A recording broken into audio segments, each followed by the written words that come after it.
All right, let's keep this party going. We are going to introduce our next sizzle reel, and it's from our new face creator, Jay Snow. Why life be so hard? It seems like yesterday I couldn't wait to grow up. Now I'm grown. Fuck!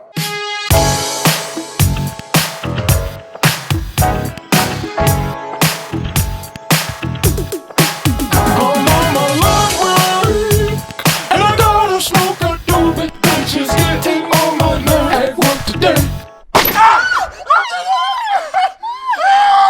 Tell me! Please, tell him what the fuck you wanna eat! I want Chipotle! I want a chicken burrito with lettuce and white rice and guacamole and no cheese! That sounds real good. Oh, man, see? Was it really that hard? What? So you want Chipotle? Thank you, guys. I really appreciate this. What the fuck is happening? Relax. Look, I'm sorry.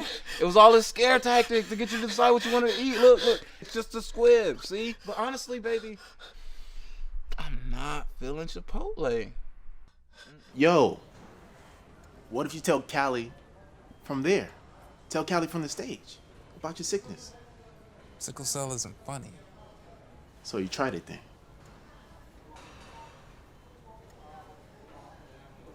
Fuck you, alright? All right. I'm gonna call my fake friends next time. I'm going to pepper spray you in the face! Why would you do that? I just wanted to talk. Hey! Oh, fuck! Really, bitch? Really?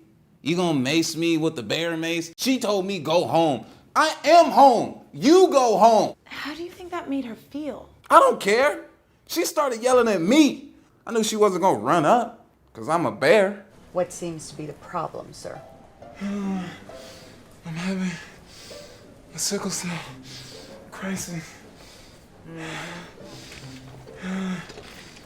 You know what triggered your crisis, sir? Sex.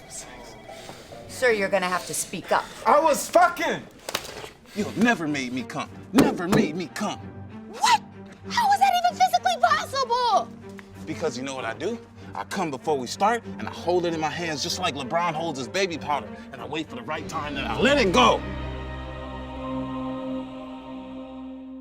What's happening? My name is Yogi Loke, and you watching Yoga for Gangsters. What we're gonna do today is a very simple pose any gangster can do in the morning before they go to their bum-ass job, or at night before they go to sleep on that raggedy-ass mattress. I wrote it down. Arda Shadrasana with the pot of hot shots.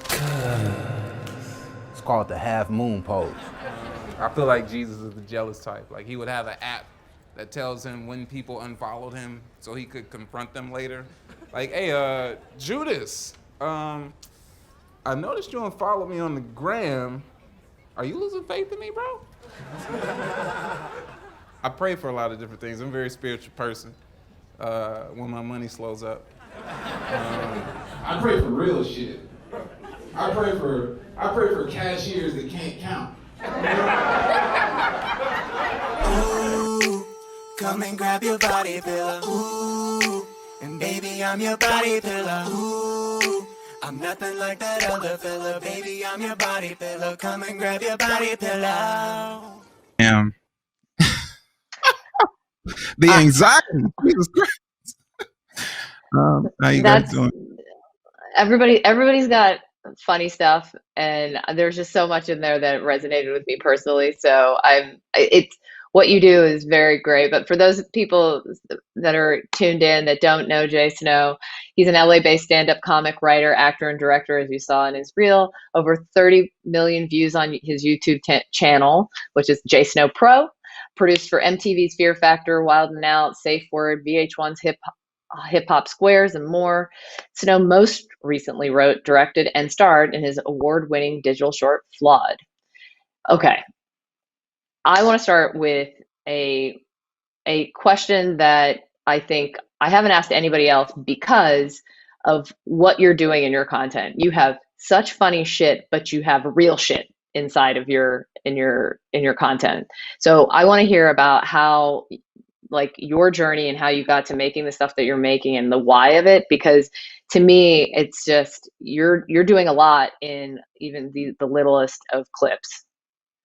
Thank you. Thank you. That was a great compliment. For me, how did I get started? I fucking hated day jobs. I hated it with a passion. I was working security, and I got paid to watch YouTube videos all day at a receptionist desk in a security outfit. And I kind of saw people that looked like me that were my age doing sketches on YouTube and then getting paid for it. And I was like, I love to write, and it was one of those things that was like a lost talent up until that moment. And I was like, I'm gonna start writing my own sketches. And so I Googled how to write scripts, format them, what format, what programs to use, and started doing them until I got fired because I kept coming to work late. And I just kind of hit the ground running, and learned how to write, edit, and what cameras to use. Basically, everything I learned was from YouTube University. And the things that I choose to tell, the stories that I choose to tell, are just kind of like me putting myself in the shoes of other people, you know, whether it be another person or a bear that gets maced, you know, like what would this thing or person want to say, you know? So, and it kind of just goes from there.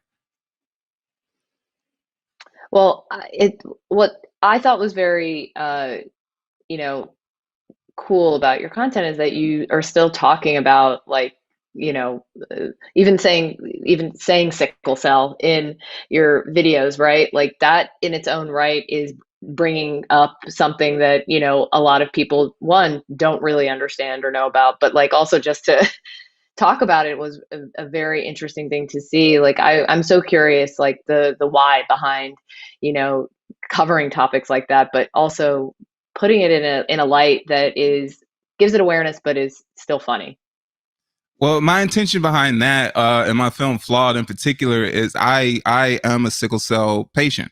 Like I've lived with it since I was 2 years old, and it's one of the most unique blood disorders that you could have. It limits the oxygen and iron in your blood, and the subsequent causes, like effects of that, is like your temperature can affect you. What you drink, or if you smoke or do drugs or whatever, can immediately affect you like that. You know, even overexertion can affect you.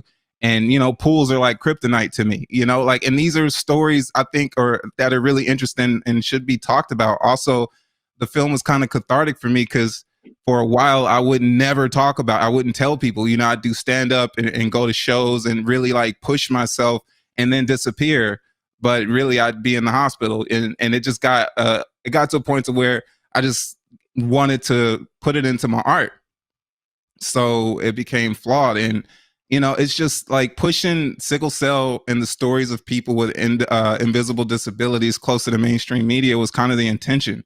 It's just something that I think deserves to be talked about. Like, and it was a form of reflection for me. Like, I don't see myself in TV or films. And you know, the old saying is, if you don't see it and create it, that was that. And there's bigger plans. You know, I want to turn it into a TV series. You know, so yeah.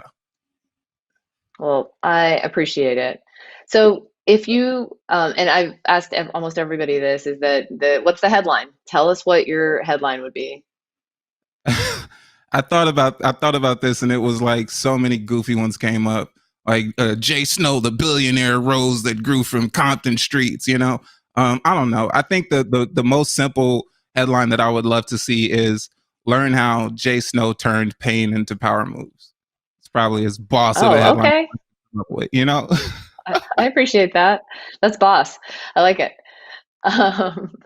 So, one of the things that I'm really, really interested in, because it seems, you know, almost everyone that we're talking to today is a very visual storyteller, and they're wearing multiple hats. What's your favorite part of the process? My favorite part of the process, and I love all, you know, acting, directing, writing, but I think writing, because it's like your first interaction with the material, right? Like whether you're in a room by yourself writing something and you have a big laugh and nobody's there to see it, or you're in a room collaborating with a bunch of other writers and you all just go ham on an idea. And I like the problem solving. I love that breakthrough moment where you're not really sure which direction you need to go in, or something's not working, and then you get it and you figure it out, and it's just like, oh my God, like I can't wait to do this. So that's like the most exciting part for me. You were saying earlier that you were like sitting there, you're watching these videos in your security guard uniform. You said, you know, what was the video, or was there a specific, thing that you saw that really, really, truly inspired the like just the switch flip? Yeah, it was he's actually a friend of mine now. His name is Deshaun Raw. I used to watch his sketches on YouTube. He did the Mr. Yeah, of Super course. Hot Fire, the rap battles. He did those. And literally, like, I want to say my third or fourth video, I hit him up on YouTube and was like, yo, let's collab. And he hit me back. He was like, yeah, I'm down, but you're not ready yet. You need more numbers or whatever. I was like, damn. But eventually we ended up collabing together, and it was dope. So yeah, definitely Deshaun Raw. That's awesome. You were talking about Flawed as a series. What is it about the series process versus how it is now as a short, but instead of doing it as a film, like what is it that you love so much about doing a series instead? Well, there's a well of material when it comes to sickle cell and just invisible disabilities in general. Like the series won't just be about a guy dealing with sickle cell who's trying to pursue love and success like everybody else. It's about people dealing with mental, physical, and emotional flaws who are trying to pursue love and happiness in their own way. And they're just like, I just like the idea of telling a story about a person whose adversity isn't external, but it's literally just running through his veins. It's something you cannot change. You were born with it. So like, this is something that I want to see more of. And I just think, sickle cell anemia predominantly affects African American and Latino people in America, and it's hardly talked about. Like I really, it's just a matter of informing people. Like from medical officials down to just people in the streets, what it is, how it works, and I would love to dive into it a little bit more, like, and get into some of the interactions with people, like how are the experiences dealing with people in the emergency room and doctors who are incompetent or meet you with bureaucratic incompetence and put your life at risk, or how is it dealing with family who may not respect or acknowledge the fact that you're dealing with certain things and the other causes of it, like the stress, anxiety, and depression. How is it dealing with family members who don't even believe depression is real? Like, there's so many different things to cover, and I believe the best way to do that would be in a television series. And I've spent most of this quarantine writing the pilot and mapping out the 8 episodes of what would be the first season. So yeah, I've spent a lot of time on this idea. It's almost like people don't have any choice but to get creative during this time. You have no choice, and especially just like Mary was saying, you I don't know, this time pretty much forces you to do some reflecting on yourself and what it is that you really want to do with your time here. And bringing this story to life is that thing for me. Awesome. When I look at what your career trajectory is going to be, what is it that you like? If you could say, I wanted to work on this series today that wasn't my own and it was somebody else's, what would you want to work on? Oh my God, there's so many. There's I'll just spitfire them. Like there's Atlanta, there's Dave, there's What We Do in the Shadows. I think Big Mouth is really funny. I love Blackish. I love films, feature films. I love films. So anything Ryan Coogler, Jordan Peele, Spike Lee, Quentin Tarantino, Issa Rae, Shonda Rhimes, Misha Green, Lovecraft Country. Oh my God. Any of these shows or films or filmmakers, I'd love to work with. Awesome. We have a little bit of time left. I would love to hear from you what advice that you would give anyone that is trying to achieve what you've achieved and beyond. For me, I think a lot of my ideas come from being alone. And this might sound weird. And I know a lot of people encourage collaborating with people, which is something you definitely should do. Like, people look up to see who they want to work with. Look right in front of you, see who's around you that you can work with, right? And get something done. But also take time to sit with your ideas. And if something's not coming up, just keep sitting. Like, wait, like it'll happen. You just got to give it time and like really make the idea your own first before you start to share it with people. Think of it as in terms of like a newborn. You wouldn't just bring a newborn to other people and be like, look at what I have, and let them start touching it and whatnot. Like, let it grow a little bit with you before you start introducing it to people, because that's where your idea can change into not your idea or be killed altogether. So yeah, take time with your ideas. Isolation isn't so bad. I really appreciate that, especially given the time that we're in. I wanted to say thank you and congratulations, but I also want you to tell everybody where they can get as much Snow as possible. You can follow me at the letter J, SNOWPRO, JSnowPro on Twitter, Instagram, and Facebook. Also, JSnowPro.com is a thing. And I'm rep by DC Wade at Odenkirk. So yeah, check me out. All right. Thank you so much for joining us.